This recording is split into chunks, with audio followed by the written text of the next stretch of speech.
Hey guys, EST here, and how have I not made this video yet? Everybody wants to know about radiation when it comes to prepping, so this is your primer on it. And I'm not going to get too sciencey. I am so sick of videos getting too sciencey about this.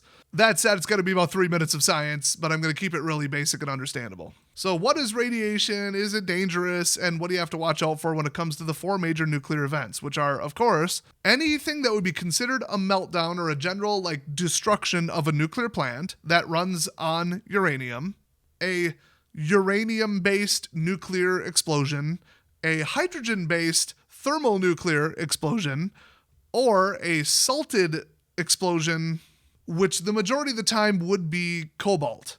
And the scale of that that's the most complicated one, so I'll leave that for last. These 4 are drastically different from each other for various ways, and people constantly get it wrong. So instead of just going full, oh, this is fascinating, here's a lecture on particle physics, I'm just going to focus on what can you do about it. If this happens, what should you do, and then why?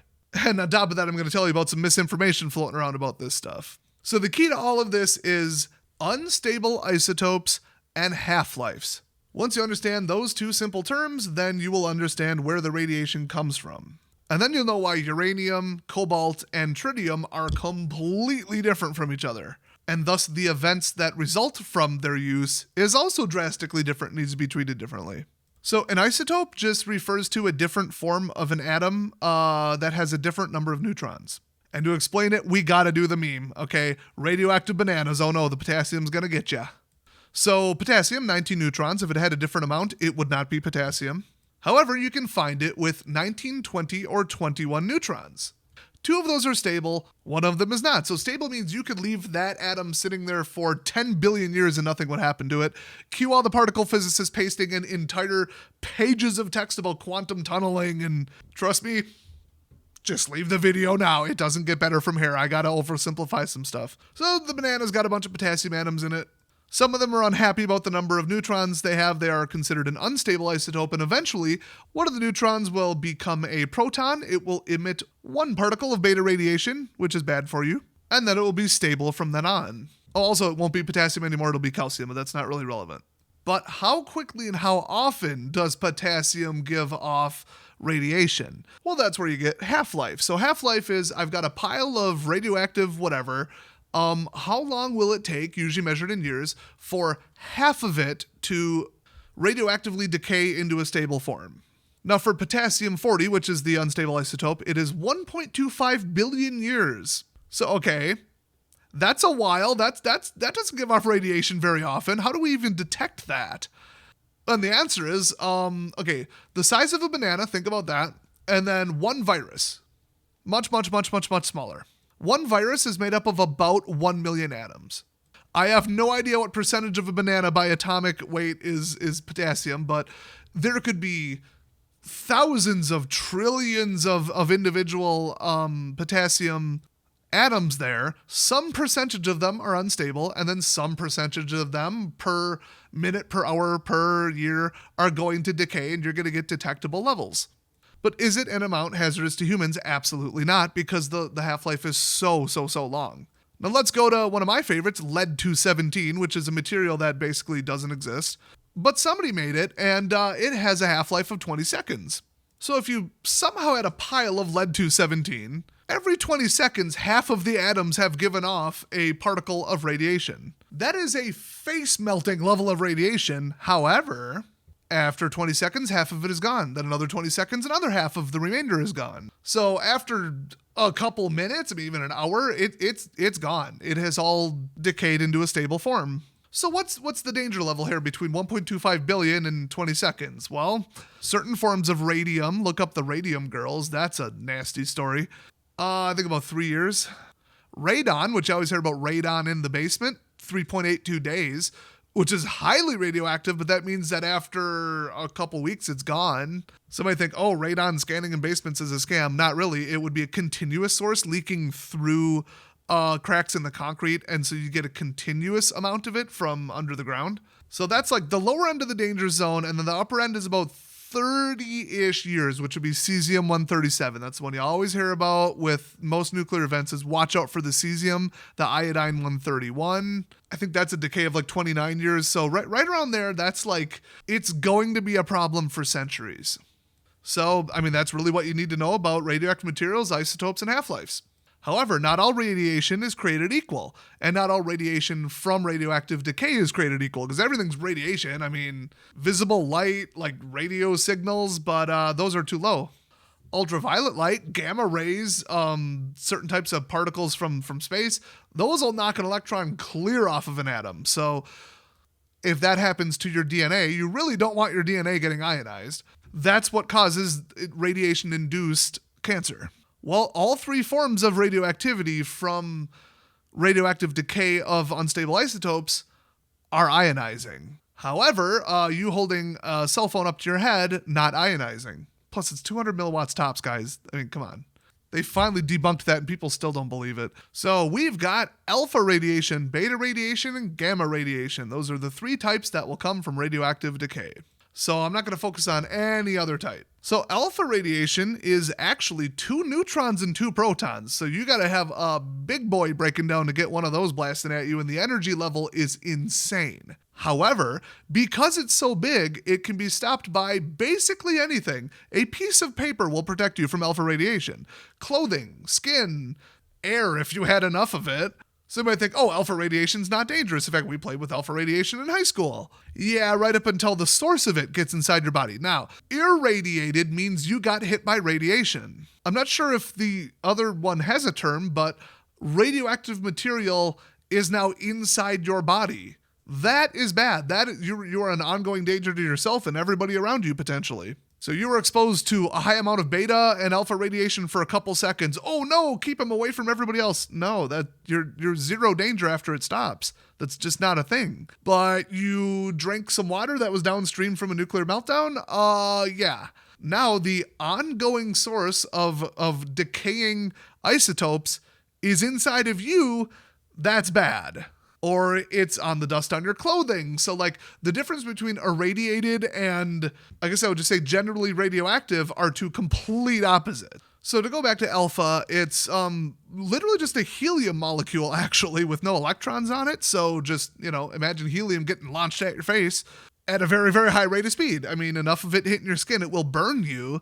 But to have that large and dense of a source near you, you would have already had to have been blown up. So sparing a weird medical equipment accident, which I was going to talk about, but the video is long enough already. But if the source of it is inside of you, it's just point blank hitting your tissues that are unprotected, and it is ionizing. So it can damage your DNA, kill your cells, still get like radiation sickness. I mean, nasty stuff. But only if you ingest it, swallow it, breathe it in, that kind of stuff. So don't do that. Then there's beta radiation, which is literally just an electron. Or positron, pretty much the same thing. I said that purposely so that anybody who's still here who's a particle physicist, their head just exploded. So pretty much the same thing despite being complete and utter opposites. It's stopped by extremely thin material. Aluminum foil can stop beta radiation. Some plastics, concrete, water. I mean, it's not that hard to stop beta. However, it's even higher energy than alpha, I believe. It has more penetrative power, so it's not just going to do one cell over from where it was. It can shoot into other tissue before it stops and hits something, collides with something, knocks an electron out of orbit, and now you've got ionized DNA. Now you've got cancer. So same as alpha, you don't want the source of beta radiation inside of you, otherwise it could be blocked by fairly reasonable shielding. Then you've got gamma. Gamma radiation is not a particle, it's an electromagnetic wave, just pure energy. Now, it can only be stopped by several inches of lead, several feet of concrete in some cases, steel, water, we're talking dense stuff and a lot of it. It does have trouble getting through a couple feet of dirt though, or sand, or something like that. So you really, really, really don't want the source of it inside of you, but people say gamma is the most dangerous because it's really, really hard to shield against. So for alpha and beta, it's somewhere between don't worry about it and don't swallow it. And, okay, if there's a really big source of it, then do get away from that. But unless a nuclear bomb explodes and then you say, oh, let's go see ground zero and travel straight there to do a little sightseeing, I don't think you really have to worry about environmental alpha or beta radiation. Gamma, though, oh boy. If there is a known potential source of gamma radiation, limit your time exposed to it as much as possible, maximize your distance from it as much as possible, and then shielding. And what stops gamma radiation? We've got, dirt, water, lead, steel, just a lot of something. You want a bunch of stuff in between you and it. And by stuff, I do not mean air. Dense, thick, heavy stuff. Now, you can actually download a couple guides and PDFs on the CDC website and just put it on your phone for future reference so you don't have to remember any of this, because people don't remember stuff that isn't relevant to their daily life. That is the number one problem with prepping. I could do some mushroom identification thing or edible plants and whatever, and then just 3 years later, am I going to remember it? No, because I don't use it in my daily life. I'd rather just have it be a PDF on my phone that I could pull up with a basic little 4-watt solar charger for a couple minutes, read it, and there you go. No internet required. In fact, if you got older phones or you got like a laptop, hyper efficient computer, put it on an SD card and you can read it anywhere. So feel free to do that. Also, YouTube terms of service are restricting what I can say here, but some people can add a protection against downloading to their YouTube videos. Other people can take steps that knowingly turn that protection off. And I'm just going to leave it at that. Other than, if somebody made a really good reference video that explains this really, really well, and you might want to reference it when an event happens and the internet's knocked out, Some people might find a way to save a local copy of it. Some YouTubers might purposely unprotect their videos for that exact reason. And then they do that instead of paywalling the offline versions of their videos on Patreon like a jackass. So what could you do with those 2 pieces of information? I don't know. I can't put the pieces together. So now that you know all about radiation shielding and different types and where it comes from, the radioactive decay and isotopes and all that stuff, let's get into how all of that is relevant to the 4 types of radiation events. And now when I say, this is beta and gamma and this is that half-life and all that, now it all makes sense to you. So let's start with the classic. You really can't beat the classic. Uranium fission nuclear warhead detonation. Also known as the A-bomb or atomic bomb as opposed to the H-bomb, which we'll cover later. So you take uranium-235, you do a thing to it, and a bunch of energy comes out because you effectively split the molecules in half and it turns into a cascading thing. A small percentage of it is turned into another atom, and that releases an immense amount of energy. If you're in the blast zone, Now, the amount of just visible light coming off of it, don't look at the mushroom cloud, don't look at the explosion, or you will burn your retinas. I guess technically that's considered radiation, but, white light is not ionizing. But, the energy can cause skin burns. You got to worry about shrapnel, just normal explosive stuff. But this is the radioactivity video. So 5 seconds later, if you were far enough away to not get blown up, you're in absolutely zero danger of radiation from the explosion. However, fallout. People say if you hit somebody with a nuclear missile, they aren't living in that area for 500 years. That is radioactive wasteland. And then people say, well, that just must not be true. The scientists are lying to us, or however they want to say it. Because in Japan, they rebuilt right on top of it. Not even that long after. Well, a nuclear fission bomb based on uranium would leave behind strontium-90 and cesium-137. Both have about a 29 to 30 year half-life, which is just enough to be dangerous to humans over several hundred years afterwards. They emit beta and gamma radiation. Iodine-131 is also involved. Plutonium-239 can be, but is not in all bombs. And then you've got the leftover uranium itself. Now, however, the half-life of uranium-235, which is the primary refined version of it in modern bombs, is 700 million years. So that's negligible levels of radiation. That's why a lot of people said, hey, the bomb that went off in Japan was under 1% efficient, and it had 141 pounds or 65 kilograms of uranium, and only a fraction of it went off. Well, now there is radioactive uranium everywhere. Yeah, but 235 is actually pretty stable. The more common version of uranium is 238, which is a 4.47 billion year half-life. So it's actually not the uranium. That's a big talking point with the anti-nuclear people is whoa, you can't even touch uranium, and then cut to people just touching uranium. Just dig it in with some gloves into a big bucket of yellow uranium. So that is a complete and utter falsehood that the uranium would be any kind of factor at all. with tiny exceptions that you don't have to worry about. So strontium, cesium, and iodine isotopes are what you have to worry about because those are the unstable ones, and they all have half-lives in the danger zone, in the couple of decades range. So it's not much radiation where it would just burn off, but also it doesn't really go away to undetectable and undangerous levels for a very long time. It is the perfect mix of both.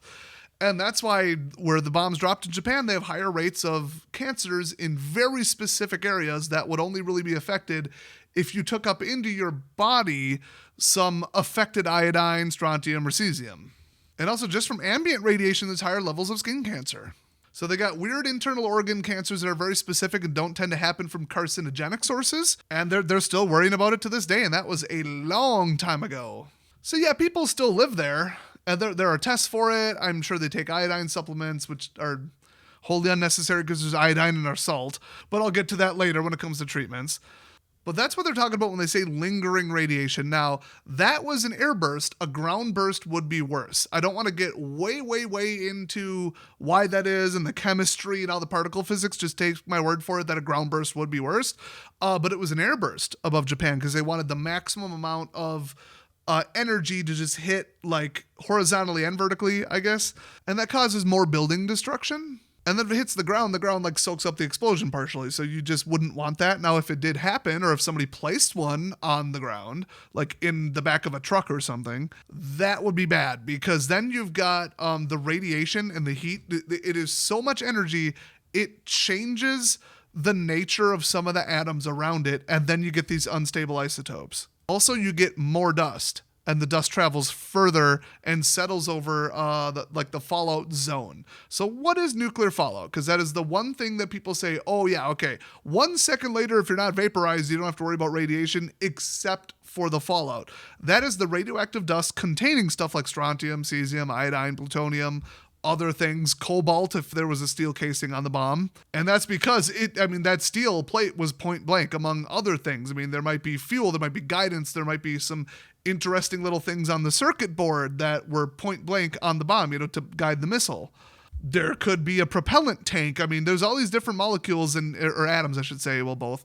And you don't really know what they're going to do when they're exposed point blank to that much energy, except we've measured it. And it's a bunch of stuff you don't want to breathe in. Now, some of it has really short half-lives. We're talking like hours to days, which means you wouldn't want all the particles and dust to fall on you because that is crazy amounts of radiation. And it goes away quickly. So they always say, well, after a nuke, 48 hours to 7 days, you're good. And yeah, 48 hours, it'll be half. There's that half-life thing again. And then you don't have to worry except about, strontium with a half-life of 30 years.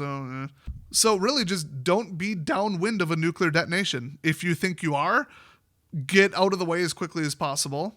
Obviously, perpendicular to the wind. So if the wind is going west to east, you will obviously want to go north or south to get away from the plume. If you can't map it, if everything's down, if the EMP resulted in there's no electronics, oh boy. If you don't know where it's going to be, you can't see it visually, you can't predict it, can't map it, you don't know the wind patterns, you're somewhere where you just don't know the weather, you haven't lived there for a while. Or you don't even technically know exactly from witness accounts precisely where the explosion was. Was it east? Was it west? Was it this city? Was it that city? You might just want to shelter in place. So that's where you want to breathe in no dust, just get to anything, a basement level of anything, something behind as much concrete as possible, but breathing in dust is going to be the key. You don't want to be in a basement if all the radioactive dust settles into it, which is what would happen if all the HVAC stuff's still running. Now, maybe you got some really good MERV 13 filters. I may or may not have formerly been an HVAC technician. Let me just tell you, no, they don't. But even a MERV 9, okay. All right, that'll keep dust out, for a little bit. But if the power's out, nothing's cycling. So there you go. You want little airflow. Tape up everything, plastic, duct tape. I mean, you guys know the stuff. I probably don't have to tell you how to protect yourself from radioactive fallout dust. If you were outside when it happened, you got in the cloud, you think you might have, all your clothes off, wash it, watch where the water goes, get rid of the clothes, keep them as far away from yourself as possible, and get into unaffected clothing. And that's why I wanted to heavily cover irradiated versus radioactive. So if you're thinking, I can't put on that clothing got hit by radiation. Who cares? That doesn't do anything. Oh, I can't put on that clothing because it was out on a clothesline and could have soaked up dust after the explosion. Now don't put it on. Irradiated versus radioactive. Big difference. Find something that was sealed away in a dresser, a closet, whatever, and put that on. You'll be good. Otherwise, how to deal with radioactive fallout, that could be its whole other video. Other people have done it better than me. We'll just say stay away from the fallout and move on to the next source. Well, we know that right after they created the fission bomb, they created the fusion bomb, right? It's tritium, which is just hydrogen, not uranium. So uranium, huge atom, you split it apart, you get a bunch of energy because it's potential energy from the formation of it. Tritium, very small, hydrogen plus 2 neutrons, so one proton, 2 neutrons. Fuse that together, and because it's small, that creates an enormous amount of energy. In fact, a lot more energy. However, big atom equals big danger. That is like the best way to think about radioactive decay, because an unstable number of neutrons equals all kinds of decay products that you don't want to get near. But the smaller it is, the simpler it is. So let's say you had a radioactive source of nice and light lithium, but it's lithium-8, which is the unstable version of it. It has a half-life of 839 milliseconds, so basically like 1 second. So after 1 second, half of it's gone. Another second, half of it's gone. So after 1 minute, you do not have radioactive lithium anymore. Aluminum-26, you certainly don't see that very often, but aluminum with like way too many neutrons. The half-life is 717,000 years. Bigger molecule, more neutrons, they take their time to go away and stabilize. So when you go all the way down to hydrogen, which is 1 proton and 2 neutrons in tritium, and the deuterium would be obviously 1 neutron, 1 proton, both of which highly unstable, they stabilize really quickly, and then, well, a bunch of radiation all at once for a couple seconds, and then we're done, right? So it would be a quote-unquote clean bomb. And yes, a fusion bomb would be a very clean bomb with very little ongoing radiation if it existed. It does not. Now you might think, wait a minute, but they've tested them. They're called H-bombs. Ah yes, I'm referring to a pure fusion bomb. A hydrogen bomb, H-bomb, thermonuclear bomb, is one that takes uranium, splits it, and then that energy is used to start a fusion reaction in a secondary core containing tritium and probably deuterium too. And then that fusion puts off even more energy. So it's just an amplified traditional fission nuke. And then you've still got all the decay products. You've still got all the uranium turning into weird stuff. And then you've got an even bigger blast radius and more fallout. So while the core contributes absolutely nothing to it, the fusion core, the fission core, and then the overall energy level, they are worse than a traditional fission nuke. Despite the fact that logically a fission bomb would be less dangerous and have less ongoing radiation.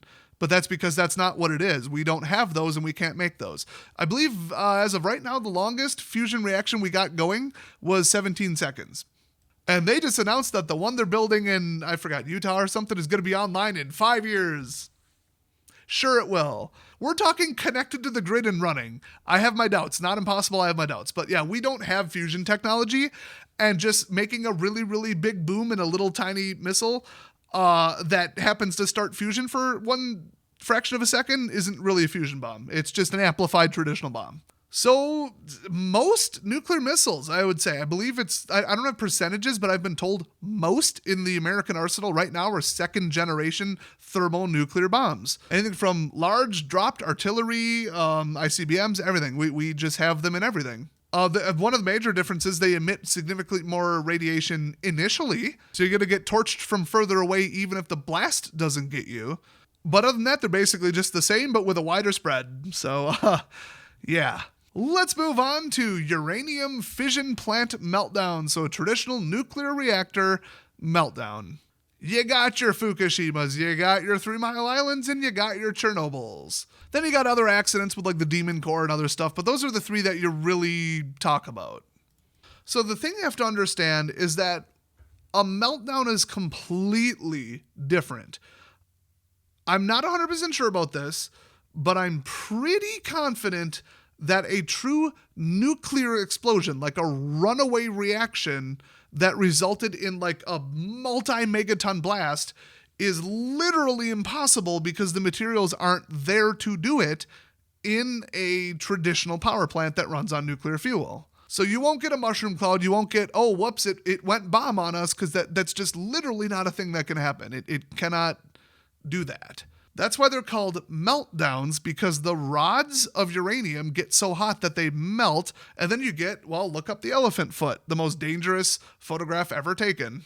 And then you get like these weird alloys called corium, and that is some freaky crap, okay? So if your goal in life is to see the elephant foot made out of solid corium, look up those if you're interested, at the center of Chernobyl, how long would you have to wait? And there just are not numbers on this. People are basically guessing because we can't even get near it to measure it properly. We got to just kind of like feel around it. And with 30-year half-lives involved, it was only 1986. We don't really have that good of numbers, but generally they're saying 300 to 1,000 years, it still would not be advisable to go anywhere near it. So you'd have to put yourself in stasis pretty darn long if your goal is to lick the elephant foot. Sorry to ruin all your hopes and dreams. Now, the funny thing is, I think I mentioned this earlier, uranium isn't really that radioactive. But when it melts down, it's because like the radiation gets too close and then it starts like this chain reaction that just the heat runs away. And then the bars get too close to each other and then they start turning into some radioactive forms of cesium. And I think the creation of it might be ongoing. That's why people don't really know. But I think the safe conclusion is, when would it be safe to go anywhere near a melted down plant? The answer is absolutely, effectively never. Not in your lifetime. Cap it off with concrete and let's go, because that is going to be radioactive for a while.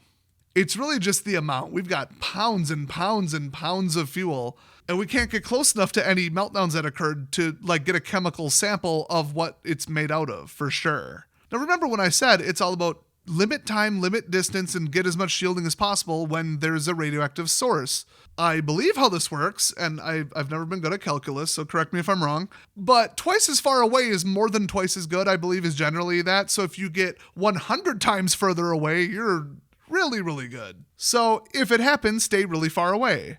Now, the exclusion zone around Chernobyl is 18.6 miles radius all around. And you might think, wow, so from like 18.6 miles away, I could be looking directly at the elephant's foot and be good? No, there is a lot more to it. You might think fallout might not be a problem if there was no explosion, but one, there usually is an explosion, a fire, just like whatever, some kind of coolant tank, or there's usually a small traditional explosion that's going to launch some stuff a little bit into the air. Nowhere near what a nuke would be, but, it's something. Then you've got runoff, you've got groundwater contamination, you've got all kinds of nastiness. Then you've got fires, because there's always fires. The amount of energy involved, there is going to be a fire. That fire is going to lift particles up into the air and then drop it. So you effectively do, without much of an explosion, still have a fallout area.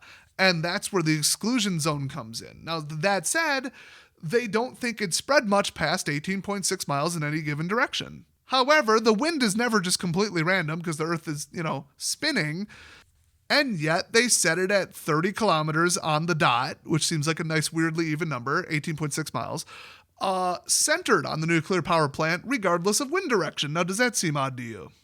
And then, they're not saying, hey, set up a lemonade stand 1 inch outside of the zone and you're good to go. But then 1 inch inside of it, whoa, cancer time. It is not a precise line, and I feel like they would be a little generous with it. So if you're a couple miles away, you're good. That's why a lot of people, I actually saw this asked on Reddit. It's one of the top results if you look into this kind of stuff. Somebody said, hey, I live 50 miles from a power plant. Like, how quick should I get out of there if it melts down? Well, 50 miles, like, you're good. You're like, then your only danger is water. So like look right now on a map. Where is the closest nuclear reactor to you? And the answer for 99.99% of you is going to be not close enough to give a crap. So they say, well, if it melts down, you're going to want to know the direction of the wind and the distance and blah, blah, blah, blah, blah. No, that is not relevant to almost anyone. However, a mistake, a coolant flaw, a mechanical failure, okay, meltdown. An earthquake, okay, complete shutdown of everything breaks down, it melts down, you got a pile of melted uranium and stay away.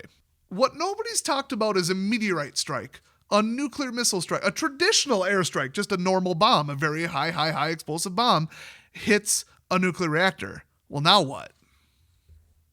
A meteorite, that would be, what would that have to be, like 60 meters, I want to say. So not like, society ending, but like, yeah, you make a crater, you make a big old crater, like a mile long crater or something like that. And it hits a nuclear site. Like, what are the odds of that? But, oh yeah, you're going to have some fallout for miles and miles and miles.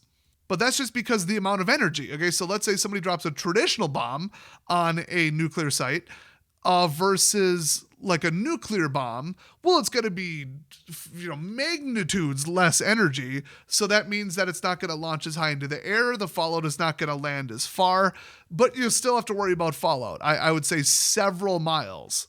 Like a natural meltdown, the exclusion zone is 30 kilometers.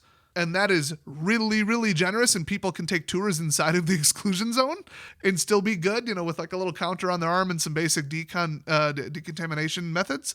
But if it was a really big kaboom instead of just a traditional fire and a small kaboom, or like a really big impact from a bomb or something bigger, then you've pretty much got about the same as a nuclear missile, but still generally probably smaller. So just think, okay, all of the things that could go wrong with a nuclear impact from a traditional nuclear weapon, just smaller.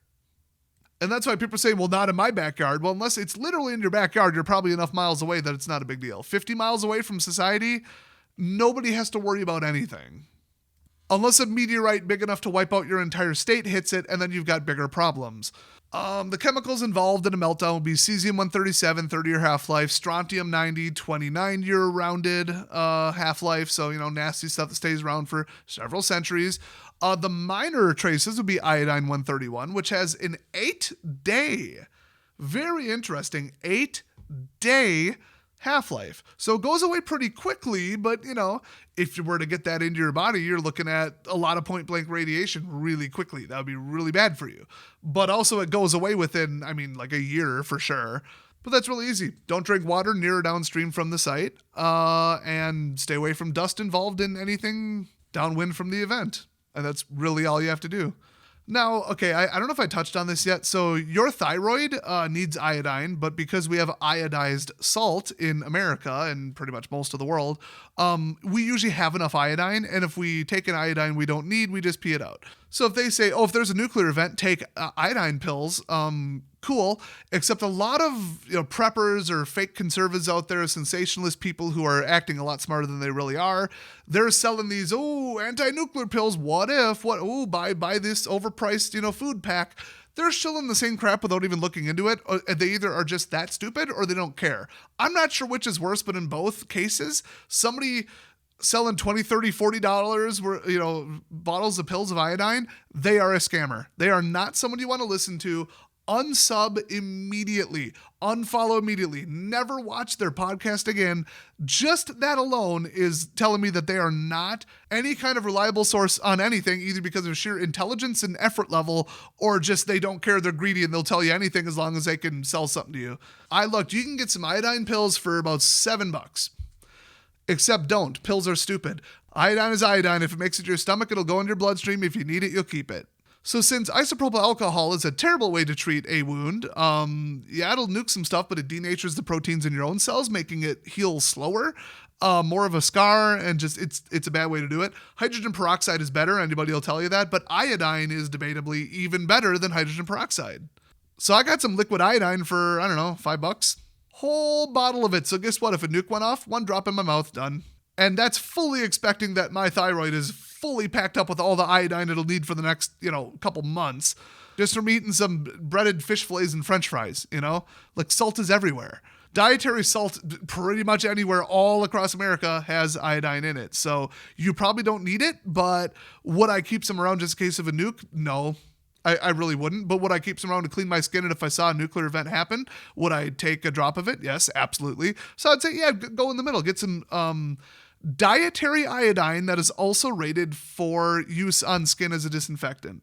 Really either or, because that's going to be the same thing. And it is dirt cheap. So stop listening to those idiots who are selling just ridiculous scams for 40, 50, 60 bucks. I've seen it all. It's just disgusting to me. And they don't pitch it as, well, here's exactly what happened to your thyroid. It only protects from iodine. It doesn't really do anything against cesium and strontium. No, they go, hey, magic anti-radiation pills. If the nuke goes off, take them and you'll be immune to radiation. Woo! Yeah, that's fantasy video game BS, okay? Don't listen to those people.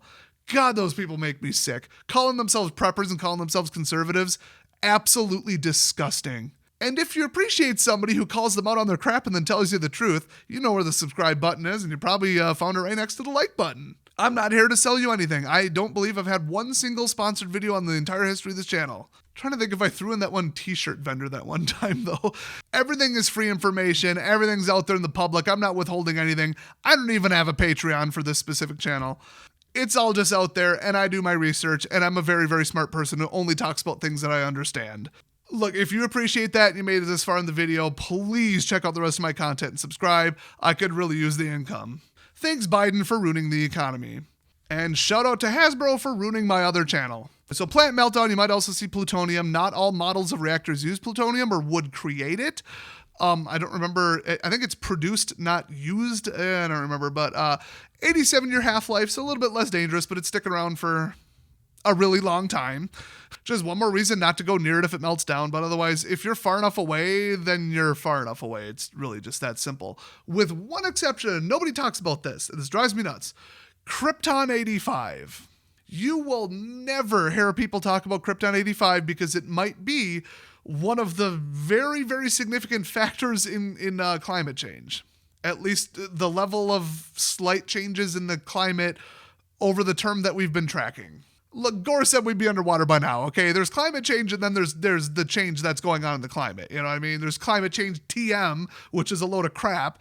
And then there's like, no, seriously, it's not the same as it was 100 years ago. Then we get into the why.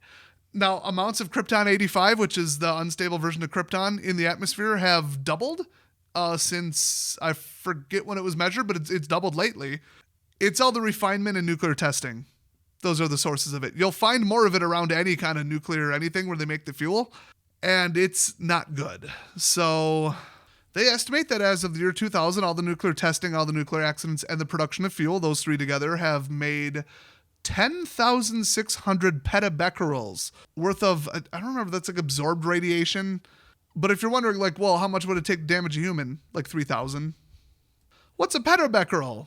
Well, 10,000 trillions is what they think we released. So, like Fukushima, I think it was like 80 petabecquerels. So that's quite a lot if you were near it. But if you're near it, you've got all kinds of trouble. So I think people don't talk about this for two reasons. One, we don't have solid data on it, or if we do, they're kind of hiding it because it's the scariest by far. Because Krypton 85 has a 10-year half-life.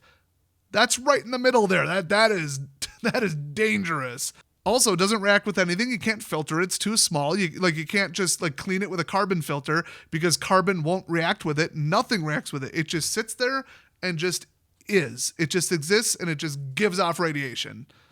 Nothing can stop it, nothing can clean it, nothing can stabilize it. It's a noble gas that doesn't react with anything. I just could not find much about it other than it was detected 100 kilometers away from all of these events. So it definitely spreads. And the volumes released after 3 Mile Island, Chernobyl, and Fukushima were all very, very high. But there's also a lot of air. So it's like, okay, if you're already 10 miles away, where would a hyperdense cloud, like how would it get to you without dissipating? Now that said, it is obviously way heavier than nitrogen, oxygen, and other stuff in the Earth's atmosphere. So it just kind of crawls along the ground and then settles into basements, which is where you'd be hiding from a nuclear event. So while you might say, well, there's no fallout, it was just a meltdown. You still, even with like I said, the fire, there's a fire and then there's ashes and then there's wind and particles drop. You still wouldn't want to be even 100 kilometers away from it potentially, but we also have really sensitive equipment that can pick it up. So like, would an amount hazardous to humans travel X amount of kilometers? I don't know. I couldn't find enough information about it. I found out like, okay, they know from some unsighted source that if Krypton 85 were to get out in large amounts, that it would cause radiation burns, lung burns, skin burns, long-term cancers. But nobody talks about Krypton 85 being in the basement. They all talk about radon being in the basement, which has a way longer half-life. But a 10-year half-life from 80 years of nuclear tests and 3 meltdowns.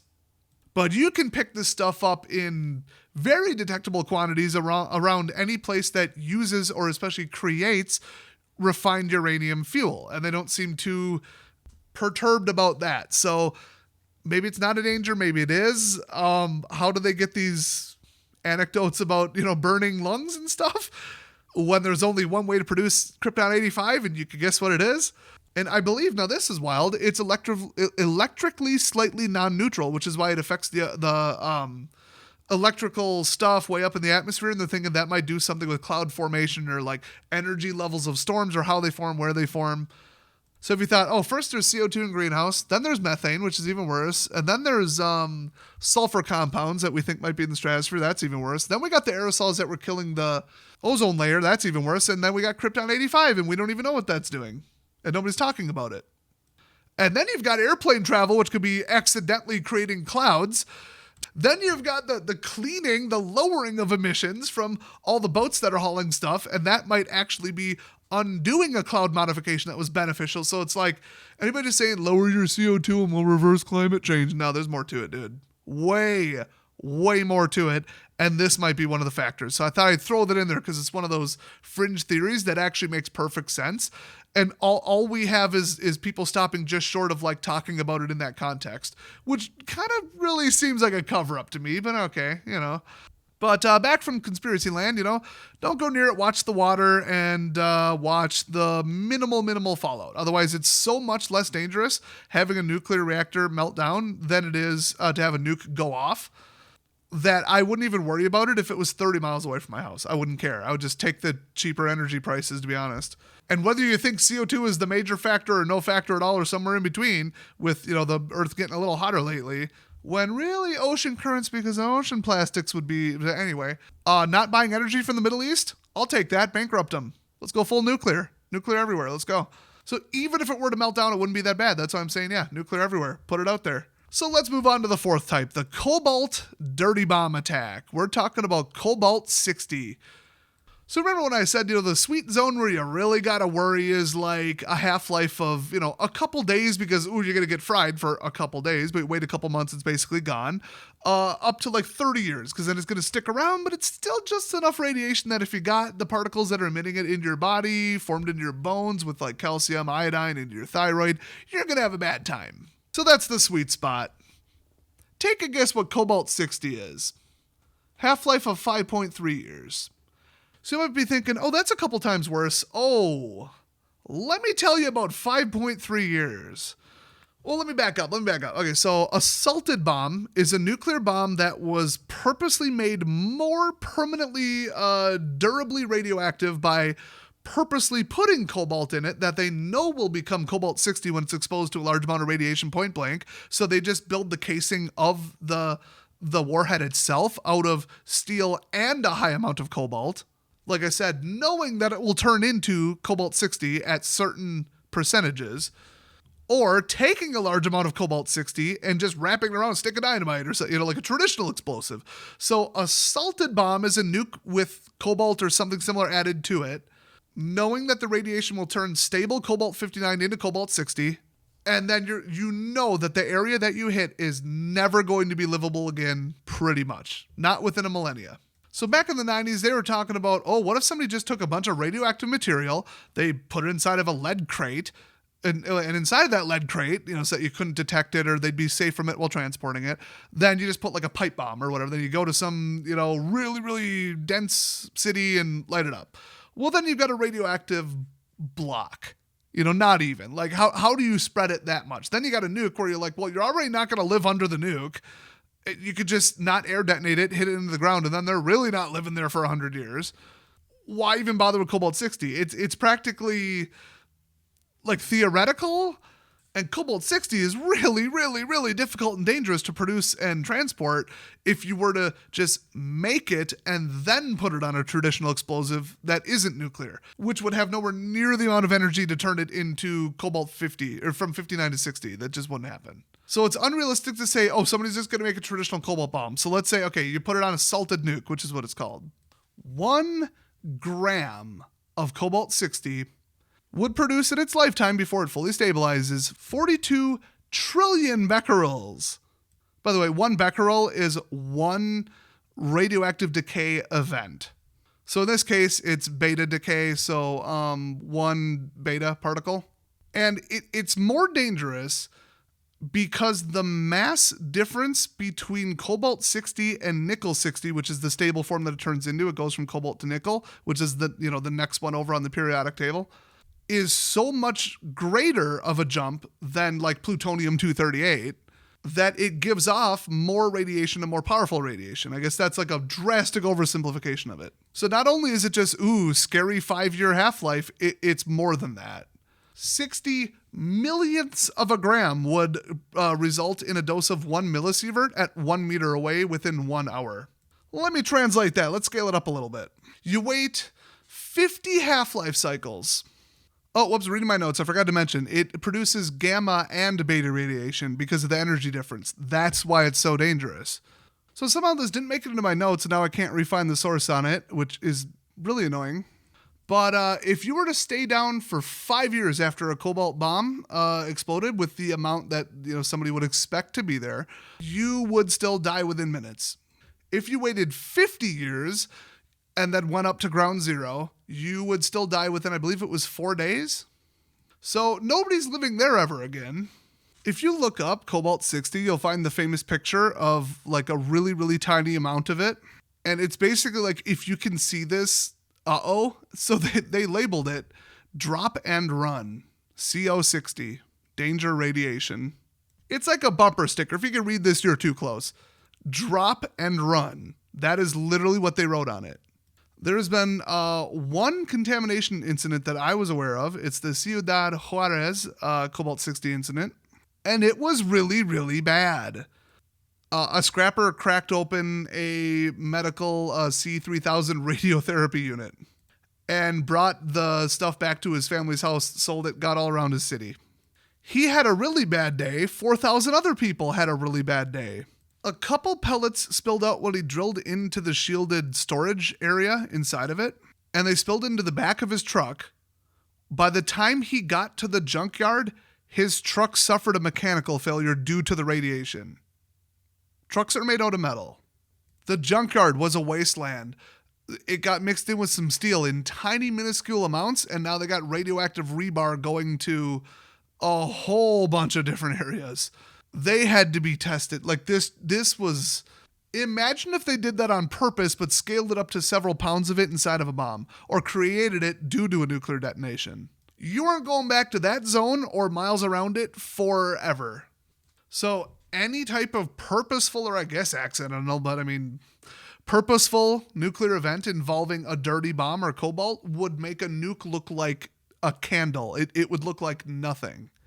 It would make a nuclear missile hitting someone look like a caveman throwing a rock at someone, compared to the level of sheer just, well, there goes that area, that would result from cobalt-60 exposure over a widespread area.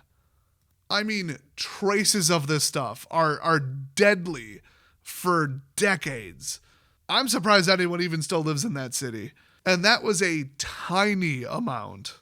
I tried to do some additional research on if there's an even more dangerous isotope that we can actually produce. And it appears the answer is no. But imagine if there was something with a half-life of like 6 months. It wouldn't go away for a couple years, and the radiation would be, 10 times stronger. But then you got the mass jump, and is it beta only or is it gamma? So there's more to it than that, but like the cobalt one would be bad. So let's hope that never happens anywhere. So, I mean, this might have surprised you, but a dirty bomb is way worse than a nuke. A thermonuclear fusion device is actually only worse because it's bigger, but otherwise would technically be cleaner. It just isn't. A nuke would still be really, really, really bad, but, they airburst it and just stay away from it. And then take precautions for the next, couple decades or stay far away from it. And a nuclear meltdown at a nuclear plant is actually the least hazardous. Unless it's right by the ocean. Or all of it spills out into like a river that goes to like the Mississippi River or something. Like if they put it on, some kind of island, like a 3-mile long island, or put it right on the edge of the ocean for some reason. Well, for cooling is why they do it. That's why if you have a nuclear reactor in the middle of who cares desert out somewhere west, not really much of a meltdown risk the way they build them these days. And even if it did, it really would honestly not even be a big deal. Now, you might say, well, a nuclear missile exploding anywhere in the world is going to be World War III. So, let's stop saying that's, low on the list. But let's say it was an accidental detonation of a nuclear missile, which, with the safeguards, that's basically impossible. But, you never know. If that happened, it could be attributed to, oops, no, that was like something crashed into a truck carrying it, and wow, it went critically wrong, 1 in a million. But we know it wasn't attributed to any foreign entity. It was just an accident somewhere in the world. That would actually be a lot worse than an entire nuclear plant melting down.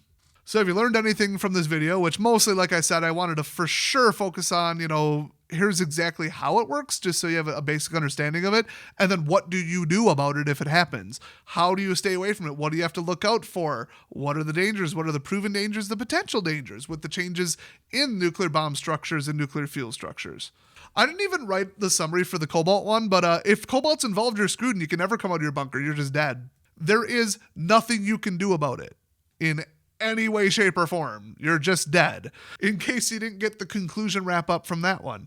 But I should mention that if we get a fusion plant working online, okay, it's 2030 and you threw $1 billion on it and it's a miracle they got it running, cool. Magnetically confined super laser plasma, whatever, cool, yeehaw, power output, let's go. You got your traditional, the way it's built right now, fusion reactor up and running. And oops, Jim from inventory just backed a forklift into it. Oops. I'd like to think that wouldn't happen, but just critical, absolute failure. It would give off a minuscule amount of radiation for a fraction of a second and then go out. Like you put a match in water. What would happen if a fusion plant melted down? Nothing. They don't do that. It would probably launch a bunch of gamma radiation into the ground and into the sky, doing absolutely nothing, and then be done a split second later. And there would just be nothing. I mean, maybe steel casing and shielding would get hit by gamma, which would turn it into cobalt. You might not want to go real near it, but compared to Chernobyl, and you could just make sure they have zero cobalt content in your steel. I mean, just take these basic precautions. When a fusion reactor fails, it goes out because the energy isn't there anymore. When a fission reaction goes out of control, it amplifies itself and keeps getting worse, because the energy level goes up, whereas the energy level goes down instantly with a fusion plant. So they could build a fusion plant directly across the street from me, and I'd be like, cool, give me some cheap electricity. Don't care. Zero risk to my life whatsoever. And that's why we want to move to it. So there's really no other attacks that I wanted to talk about much. There is some really exotic, weird stuff. Like if the water supply were to be contaminated with cobalt 60, that kind of wouldn't really work. But any other kind of really weird, wacky kind of stuff that somebody would plan involving radiation, we've got radiation detectors because they're really, really cheap these days. All over every populated city. It's in every port. Everything gets scanned.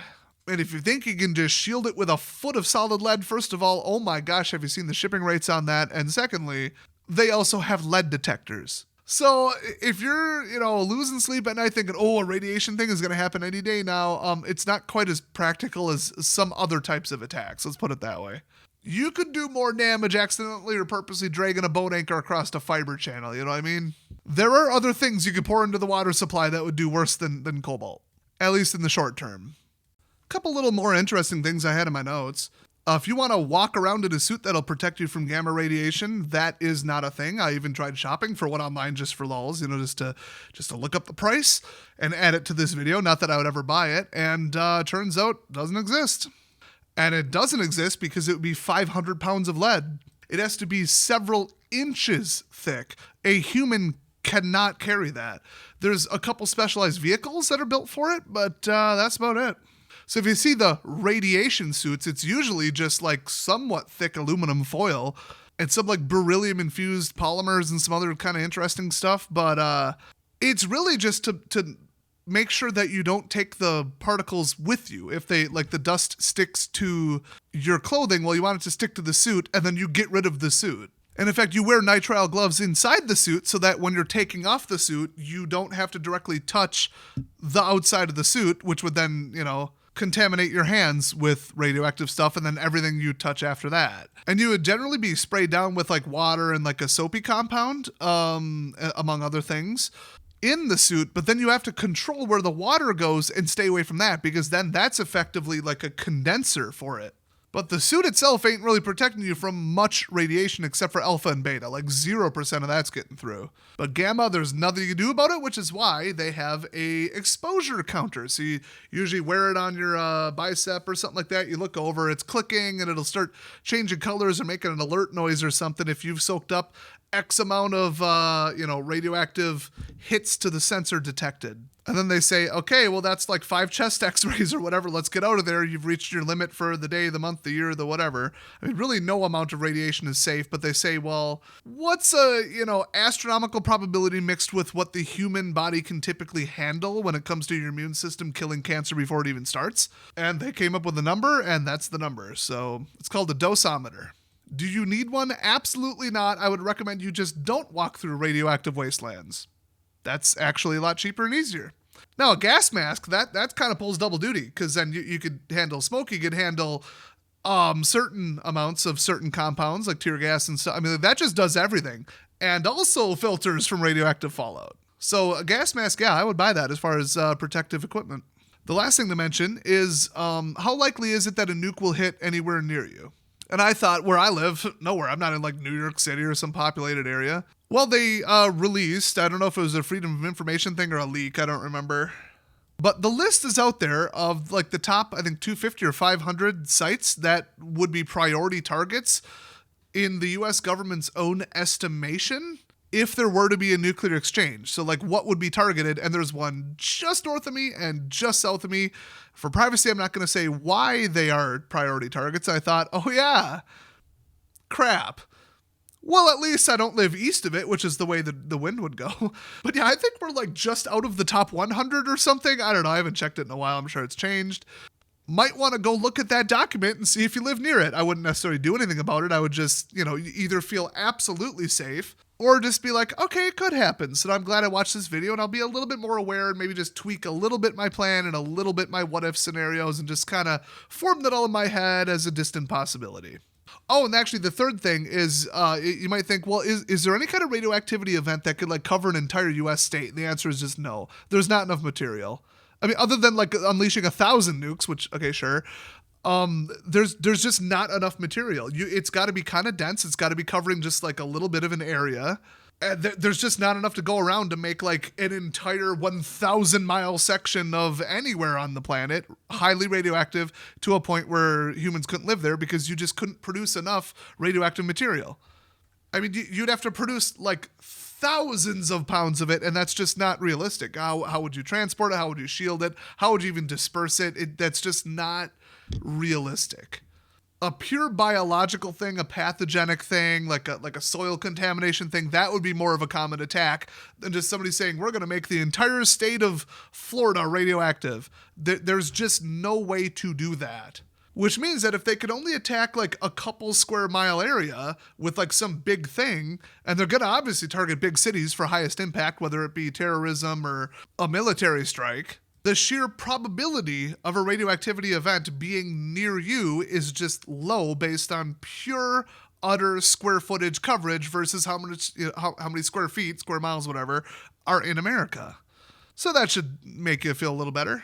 So radioactive stuff not real high on the terrorism watch list or like realistic event list, but you never know.